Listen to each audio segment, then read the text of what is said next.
Hello बच्चों, let's read this question. Cells that do not further divide exit G1 phase to enter an inactive stage called option A G1 stage, option B G2 stage, option C G4 stage या फिर option D G0 stage। हमको बताना है कि जो sales होते हैं, जो नॉन डिवाइडिंग सेल्स होते हैं, जो डिवाइड नहीं कर पाते,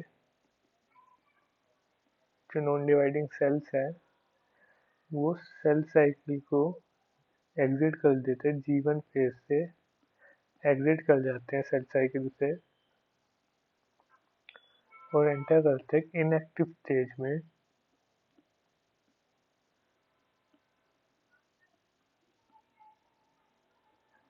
एंटर करते हैं इनएक्टिव स्टेज में जिधर वो मेटाबॉलिकली एक्टिव होते हैं लेकिन डिवाइड नहीं कर सकते, लेकिन वो अपना फंक्शन परफॉर्म कर रहे होते हैं। फंक्शन परफॉर्म कर रहे होते हैं, उस स्टेज को हम कहते हैं G0 स्टेज या फिर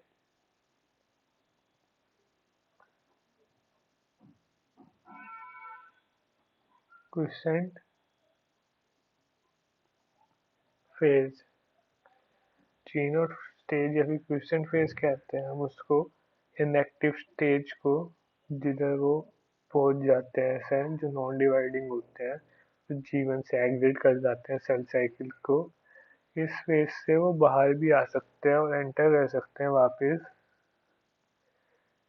सेल साइकिल में, अगर उनको उनका रिक्वायर्ड स्टिमुलस प्रोवाइड करें। उनको रिक्वायर्ड स्टिमुलस प्रोवाइड किया हमने तो वो एंटर कर जाएंगे सेल साइकिल में वापस, और वो वापस डिवाइड कर सकते हैं, वो वापस डिवाइड कर पाएंगे, लेकिन ये बहुत कम होता है। जो सेल्स हैं उनके एग्जांपल्स है जैसे कि न्यूरॉन्स, हार्ट सेल्स, इनके एग्जांपल्स हैं जो नॉन डिवाइडिंग सेल होते हैं जो G0 फेज में एंटर हो जाते हैं। तो जो क्वेश्चन है उसका आंसर हो जाएगा डी, G0 फेज। जो इधर अदर फेज है जैसे ऑप्शन 1 में G1 फेज, उसमें जो इंटरफेस का पार्ट है और जो ऑर्गेनेलीज होती है सेल की, सेल डिवीजन के टाइम पे वो डुप्लीकेट होती है इस फेज में।